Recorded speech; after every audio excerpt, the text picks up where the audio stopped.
How to enable or disable fingerprint unlock for Samsung Blockchain Keystore on the Samsung Galaxy S24 series. First, tap on the home button to go back to the home screen. On the home screen, swipe down at the top, then tap on the settings icon. Next, in the settings page, we scroll down and then tap on security and privacy.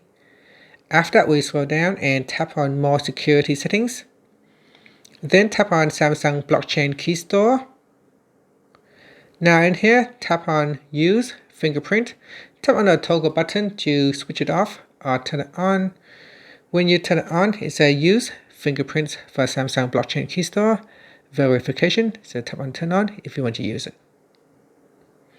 When you turn it on, you need to enter in your Samsung Blockchain Keystore pin, and then you need to verify your fingerprint, and that's it. It is now switch on. Finally, you can tap on the home button to go back to the home screen. Thank you for watching this video. Please like and subscribe to my channel for more videos.